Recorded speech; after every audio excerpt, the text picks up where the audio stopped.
أعوذ بالله من الشيطان الرجيم بسم الله الرحمن الرحيم إن الحمد لله نحمده ونستعينه ونستغفره ونؤمن به ونتوكل عليه نعوذ بالله من شرور أنفسنا من سيئات أعمالنا من يهده الله فلا مضل له ومن يضلل فلا هادي له نشهد أن لا إله إلا الله ونشهد أن محمدا عبده ورسوله أما بعد ஒரு தடவை உமர் பின் கத்தாப் ரலியல்லாஹு மகள் அஃப்ஸா ரலியல்லாஹு, உங்களுக்கு எல்லாமே தெரியும், அதிகமான நோன்பு நோற்றக்கூடிய பெண், சாலிஹான பெண் சஹாபா. அங்கே ஒரு தடவை தன் கணவராகிய நபி ஸல்லல்லாஹு அலைஹி வஸல்லம் அவங்களுக்கு ஒரு விருந்துக்கு ஏற்பாடு செய்கிறாங்க. அப்போது தந்தையிடம் உமர் பின் கத்தாபிடம் சொல்கிறாங்க, என்னோட கணவரை நீங்கள் பார்த்தீங்கன்னா கண்டிப்பாக நான் விருந்துக்கு அழைக்கிறேன்னு சொல்லி ஒரு விஷயத்தை சொல்லிடுங்க நபி ஸல்லல்லாஹு அலைஹி வஸல்லம் கிட்ட அப்படின்னு சொல்லும்போது உமர் பின் கத்தாப் போகிறாரு நபி ஸல்லல்லாஹு அலைஹி வஸல்லம் கிட்ட, இந்த மாதிரி என்னோடய மகள் உங்களுக்கு விருந்து வச்சுருக்காங்க, சாப்பாடுக்கு ஏற்பாடு பண்ணியிருக்காங்க, சாப்பிடுங்க. நபி ஸல்லல்லாஹு அலைஹி வஸல்லம் உடனே அதுக்கு ஒத்துக்கிறாரு. நபி ஸல்லல்லாஹு அலைஹி வஸல்லம் வீட்டுக்கு வர்றாரு,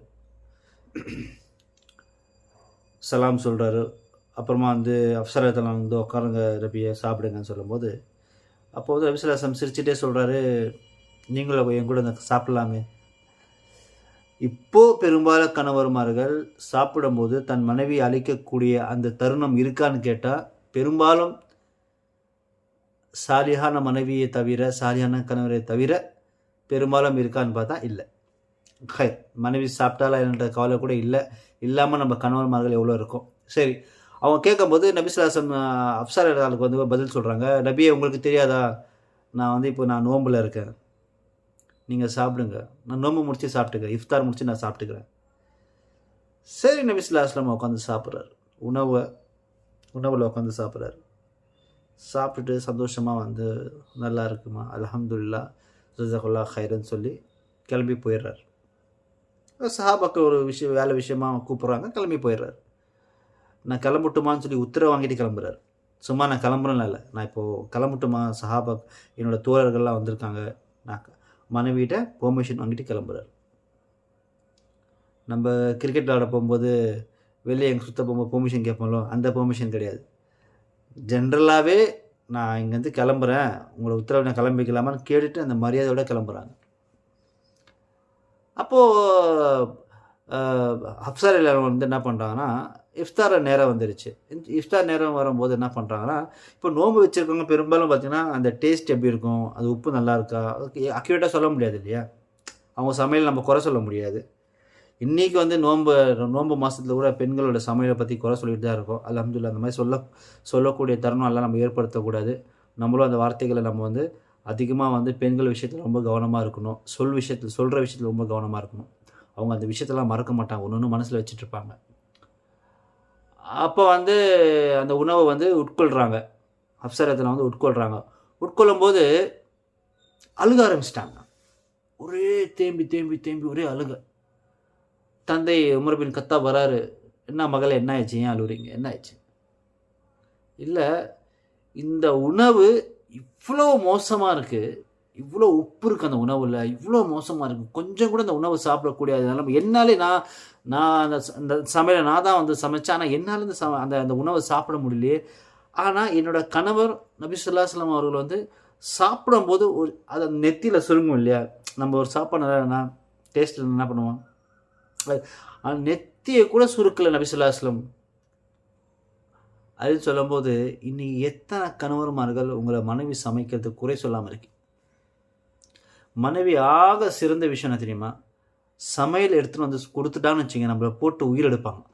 எப்படிங்க, நல்லா இருக்காங்க, உங்கள் தங்கச்சி சமையல் நல்லா இருக்குது, உங்கள் அம்மா சமையல் நல்லா இருக்குன்னு சொல்லி பாருங்களேன், மனசு வேறு எதுவுமே நீங்கள் காசு பணம் கொடுக்கலனோட மனசு சங்கடப்படாது. ஆனால் அந்த சமையல் விஷயத்தில் அவங்கள சந்தோஷப்படுத்தணும்னா அந்த சமையல் விஷயத்தில் நீங்கள் சந்தோஷப்படுத்தலாம். நம்மளுக்கு எல்லாம் மூணு வேளை உணவு பருகக்கூடிய நிலைமையில் நம்மளை வச்சுருக்கான்னா சுபான், அதுவே நீங்கள் அல்லாஹ்வுக்கு நன்றி செலுத்தணும் இருக்கணும், குறை சொல்லாமல் இருக்கணும். அது உணவாக இருக்கட்டும், அது எந்த விஷயமா இருக்கட்டும், முதல்ல மனிதனை குறை சொல்லக்கூடாது. அப்போ வந்து சிறந்த கணவர்ன்றது இப்போ முடிவாயிடுச்சா 11 மனைவி நபி ஸல்லல்லாஹு அலைஹி வஸல்லம். ஆனால் அந்த 11 மனைவிக்கிட்டையும் சிறந்த முறையில் நடந்து கொள்வார். ஒரு மனைவி கூட நபி ஸல்லல்லாஹு அலைஹி வஸல்லம் பற்றி தவறாக பேசிய எந்த ஒரு வரலாறும் கிடையாது, எந்த ஒரு ஹதீஸும் கிடையாது, எதுவுமே கிடையாது. ஆயிஷா ரலியல்லாஹு அன்ஹா வந்து மாதவிடாய் நேரத்தில் வந்து உணவை சாப்பிடும்போது ஒரு கறி துண்டை எடுத்து கடிப்பாங்க. இன்றைக்கி நம்ம பெரும்பாலும் எத்தனை பேர் அதை செய்கிறோம்னு தெரில. அந்த கறி துண்டை எடுத்து கடிப்பாங்க. அந்த கறி துண்டு அந்த கடித்த அந்த இடத்துல நபி ஸல்லல்லாஹு அலைஹி வஸல்லம் வாங்கி கடிப்பாங்க. சுப்ஹானல்லாஹ். நீ நம்ம மாதவிடாய் சொன்னாவே நம்ம வந்து மாதவிடாயே வாங்க சோஃபாவில் உட்காராதே, அங்கே பண்ணாத, இது பண்ணாத, அது பண்ணாத, முத்தமிடுவார்கள் நபி ஸல்லல்லாஹு அலைஹி வஸல்லம். மாதவிடாய் நேரத்தில் வந்து அவங்க பருகக்கூடிய அந்த தண்ணீரை வந்து அதே தண்ணீரை அவங்க அதே இடத்துல அவங்க வந்து வாய் வச்சு பருகுவாங்க. எவ்வளோ முகப்பத்தான ஒரு வாழ்க்கை, அவர் எவ்வளோ சிறந்த கணவராக இருந்திருப்பார். நம்மளுக்கு எல்லா ஆண்களுக்கும் ஒரு முன்னுதாரணமாக இருந்திருப்பார். உங்கள் மனைவி படுற கஷ்டத்தை நீங்கள் பார்க்குறது இல்லையா? எப்படி குழந்தைய வளர்க்குறா அவ, கண்ணு முழிச்சிட்டு அப்படி பாதுகாத்துட்டு அவளோட தூக்கத்தை தியாகம் பண்ணி, அவள் நேரத்தை தியாகம் பண்ணி. பெரும்பாலும் கணவன்மார்கள் இன்றைக்கி வந்து மனைவிக்கான நேரத்தை ஒதுக்குறது இல்லை. இது உண்மை தானே? அதாவது வந்து ஒரு மனைவி அதிகமாக அவளை வந்து விரும்பக்கூடிய ஒரு விஷயம் என்ன தெரியுமா? தன் கணவன் தன்னை வந்து நல்ல முறையில் வந்து அவள் கூட நேரத்தை வந்து செலவு செய்யணும் அப்படின்னு தான் எல்லா மனைவியும் வந்து விரும்புவாள். அது பணக்காரன் இருந்தாலும் சரி, ஏழையாக இருந்தாலும் சரி. ஏன்னா எல்லா தாயிடமும் தந்தையிடமும் சொல்லாத ஒரு ரகசியம் கூட கணவன்கிட்ட சொல்லக்கூடிய விஷயம் நம்ம பார்க்குறோம் இல்லையா? வேறு ஆப்ஷன் இல்லை பெண்களுக்கு. எல்லா விஷயமும் தந்தையிடமோ தாயிடமோ சகோதரியிடமோ சொல்ல முடியாது. அது நம்மளை ஒரு விஷயத்தை வந்து தேர்ந்தெடுத்து அல்லாஹ் வச்சுருக்கான். எல்லாமே தன் தாய் முன்னாடி கூட அவள் வந்து உடையை மாற்றக்கூடிய அந்த தருணத்தில் கூட வெட்கப்படுவாள் கொஞ்சம். ஆனால் ஒரு கணவன்கிட்ட முழுமையாக அவள் வந்து தன்னோட பாகங்களை முழுமையாக வந்து அவள் வெளிப்படுத்துவாள். இது நான் ஓப்பனாக சொல்கிறேன்னு நினச்சிக்காதீங்க, இது உண்மை. ஒரு நம்பிக்கை, ஒரு ஒரு ஒரு பாசம், ஒரு என்ன சொல்கிறது, ஒரு கேரிங், ஒரு இவர் வந்து எனக்கு தகுந்தான ஆள் சொல்கிறோம் இல்லையா? தமிழ் கொஞ்சம் கோளாறாச்சு, நான் மன்னிச்சிருங்க. உருதுலலாம் ரொம்ப அழகாக சொல்லிடலாம், நம்ம பிரச்சனை இருக்காது. ஆனால் அந்த மாதிரி நேரங்களில் பார்த்திங்கன்னா பெரும்பாலும் வந்து நம்ம நேரத்தை ஒதுக்குறது இல்லை பெண்களுக்காக. அப்போ தான் என்ன நடக்குதுன்னா, அவர்கள் குறைகளை செவியுறுக்க நபர்கள் இருப்பாங்க இல்லையா? அவங்ககிட்ட அந்த பிரச்சனையை, அந்த தேவையில்லாத அவங்க நடக்கக்கூடிய அந்த ஃபேமிலி இஷ்யூஸு, பணம் இருக்கும், வசதி இருக்கும், காரு பங்களா எல்லாமே இருக்கும். ஆனால் ஒரு கம்யூனிகேஷன் இருக்காது. என் மேலே யாரும் அக்கறை கொள்ள மாட்டாங்களா? யாருங்க என் மேலே வந்து இது அதிகமாக 99.9% பெண்கள் வந்து கணவனை எதிர்பார்ப்பது என்னன்னு பார்த்தீங்கன்னா, நேரம் ஒதுக்குவது தான், கேரிங். அதில் தான் நீங்கள் நிறைய தலாக்கு விஷயத்தில் போய் முடியுது. அதுக்காக தான் வந்து நீங்கள் வந்து கல்யாணத்துக்கு முன்பு இந்த லவ் பண்ணிக்கிட்டு அந்த மாதிரி விஷயங்கள் வந்து நீங்கள் தடுக்கிறது நல்லது. நீங்கள் ஒரு சாலியான பெண்ணை திருமணம் செய்யுங்க. இந்த வகைக்கு தொழுகிறாங்களா, குர்ஆன் ஓத தெரியுமா, நபி ஸல்லல்லாஹு அலைஹி வஸல்லம் வாழ்க்கை முறைகள் தெரியுமா, நபி ஸல்லல்லாஹு அலைஹி வஸல்லம் சுன்னத்தான விஷயங்கள் தெரியுமா, எப்படி இந்த தாய் தந்தையோட சிறப்பு தெரியுமா, சொந்தக்காரங்களோட இந்த குடும்ப சொந்தக்காரங்களோட சிறப்பு என்னன்னு தெரியுமா, அல்லாஹ் அஞ்சக்கூடியவராக இருக்காங்களான்னு சொல்லி தேடி நீங்கள் முஹப்பத் பண்ணுங்கள். முஹப்பத் பண்ண கையோடு என்ன பண்ணுங்கள், நிக்கா பண்ணிடுங்க. கூப்பிட்டுட்டு ஊர் சுற்றிட்டு இருக்காதீங்க. அப்படி நீங்கள் நபராதீங்கன்னா உடனே அல்லாஹ்ட்ட தௌபா செஞ்சுருங்க. சரிங்களா? அப்போ வந்து இப்போ வந்து கணவன் என்ன பண்ணுறாரு, எக்ஸ்பெக்டேஷன் அதிகமாக இருக்குது.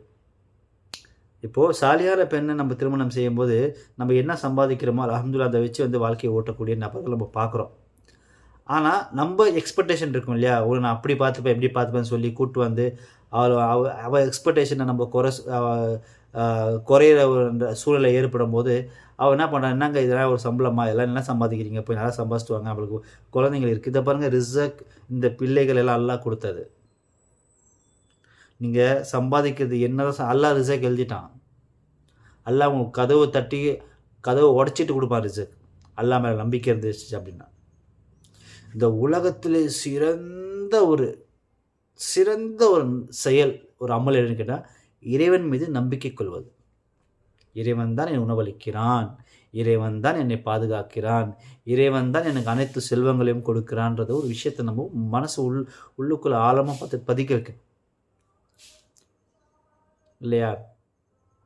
இப்போ வெளிநாட்டு செல்லக்கூடிய கணவனாக இருக்கட்டும், அங்கேயே ஒரு தவறுதலான ஒரு விஷயத்த பண்ணிட்டு, அங்கேயே ஒரு மனைவி வச்சுட்டு, இங்கே வந்து ஒரு மனைவி இங்கே, கணவன் இங்கே. திருமணன்றது என்னதுன்றது நமக்கு தெரியாமல் சமுதாயம் கெட்டு போயிடுச்சு. ஒரு ஆணும் ஒரு பெண்ணும் ஒன்றா இருந்து வாழக்கூடிய அந்த தருணத்தை தான் திருமணம் சொல்கிறாங்க. அந்த பாத், அந்த வழி, அந்த அது உண்மையான அர்த்தமே என்னன்னு பார்த்தீங்கன்னா, கணவன் மனைவி இணைவதுக்கு பேர் தான் திருமணம். பிரிவதுக்கு பேர் திருமணம் கிடையாது. நிறைய பேருக்கு புரியாமல் அங்கே போய் வெளிநாட்டில் போய் தவறாக உறவில் வச்சுக்கிட்டு, அப்புறம் மனைவிக்கு வந்து சரியான முறை நடந்து கொள்ளாமல், மனைவி இந்த இடத்துல பார்த்திங்கன்னா அந்நிய ஆண்களோட பேசுகிறது, அந்நிய ஆண்களோட பழகிறது, டேட்டிங்கு, சேட்டிங்கு, இது எல்லாமே வந்து நடக்கக்கூடிய எல்லாருமே எல்லா பெண்களை பற்றி நான் சொல்ல வரல. எல்லாம் பாதுகாத்தவர்களை தவிர, சாலியான பெண்களை தவிர நான் சொல்கிறேன். நீங்கள் தான் அதுக்கான பொறுப்பு. ஒரு மனைவி சிறந்த முறையில் நடக்கவில்லைன்னா அது முழு காரணம் கணவன் தான். இது நீங்கள் கண்டிப்பாக ஏற்றுக்கணும். சும்மா நம்ம வந்து பெண்களே குறை சொல்லிட்டு இருக்க முடியாது. கணவனும் அதுக்கு முக்கியமான காரணங்கள் இருக்குது. அது நம்மளும் அதை புரிஞ்சுக்கணும். ஹைர், அப்போது நீங்கள் மனைவி விஷயத்தில் ரொம்ப கவனமாக இருக்கணும். ஏன்னா வந்து நாளைக்கு கியாமத் நாளில் மிகப்பெரிய ஒரு கேள்வி என்ன தெரியுமா? வேறு எந்த கேள்வியும் அவ்வளோ பெருசாக இருக்காது. உன்னோட மனைவியை நீ எப்படி பார்த்துக்கிட்ட அல்லாஹ் கேட்பான். உன் மனைவியை நீ எப்படி பார்த்துக்கிட்ட அல்லாஹ் கேட்பான். அப்புறம் நம்ம என்ன பதில் வச்சுருக்கோம்? மனைவியோட உறவு மட்டும்தான் நாளைக்கு ஜன்னத்தில் வந்து ஒன்றா இருக்கக்கூடிய நிலைமை ஏற்படும். மனைவி மட்டும்தான். இந்த உலகத்தில் இந்த மனைவி கிடைப்பா, நாளைக்கு சொர்க்கத்தில் இந்த மனைவி உங்களுக்கு கிடைப்பா. இன்றைக்கி என்ன சொல்கிறோம்? நவுசுபில்லா, இந்த உலகத்தில் கிடைச்சது பார்த்தாதான் இதை நீங்கள் மேலே வந்து என்ன குடும்பம் செய்ய போறியா? அவள் விழா எலும்பால் படைக்கப்பட்டவள். அவள் கொஞ்சம் வளைஞ்சு தான் இருப்பாள். நம்ம அதை நேராக ஆக்கணும்னா உடஞ்சிரும்.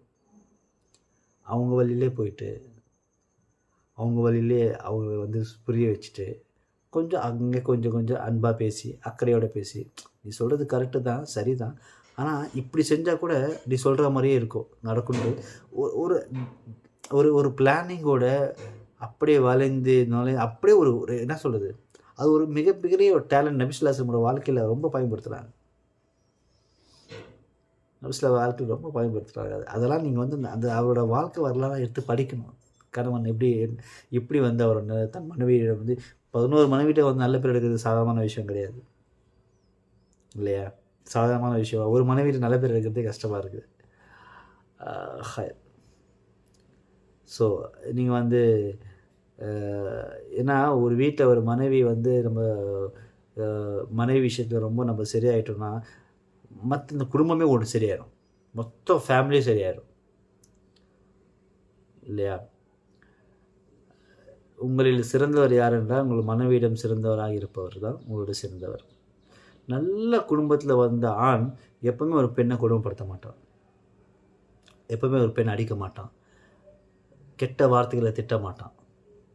அவன் திட்டக்கூடியவனா அவன் மனுஷனே கிடையாது. அவன் எந்த ஒரு விஷயத்துலையும் அவனை சேர்த்துக்கூடாது.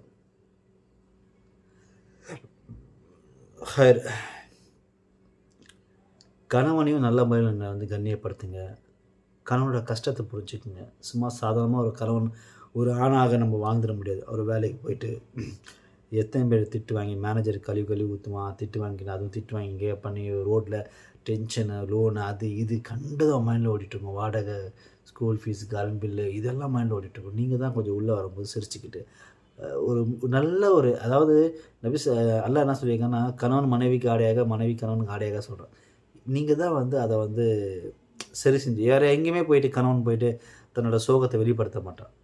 சோகத்தை வெளிப்படுத்தக்கூடிய அந்த இதுவும் நீங்கள் தரக்கூடாது. யார் அந்த இதை கூட நீங்கள் யாருக்கும் வந்து விட்டு கொடுக்கக்கூடாது. மனைவியாக நீங்கள் ஹைர், நம்ம சொன்னதையும் நம்ம கேட்டதையும் புரிந்து அல்லாஹ் தஆலா நம்ம வாழ்க்கையில் வந்து அடுத்த கட்டத்துக்கு நல்ல முறையில் வந்து சாலிகான முறையில் வந்து அல்லாஹ்வுக்கு பிடித்த முறையில் வந்து நபி ஸல்லல்லாஹு அலைஹி வஸல்லம் வாழ்ந்த முறையில் நம்ம வாழ்ந்துட்டு அதுக்கான தௌஃபீக் கொடுப்பானாக. அல்ஹம்துலில்லாஹ். நிறைய பெண்கள் என்னோடய பயான் கேட்குறீங்க. கேட்கறது மட்டும் இல்லாமல் அது வாழ்க்கையிலும் செயல்படுத்துறதுக்கு அல்லாஹ் உங்களுக்கு தௌஃபீக் செய்வானாக. ஆமீன் ஆமீன். அல்ஹம்துலில்லாஹி ரப்பில் ஆலமீன். அஸ்ஸலாமு அலைக்கும் வரஹ்மத்துல்லாஹி வபரகாத்துஹு.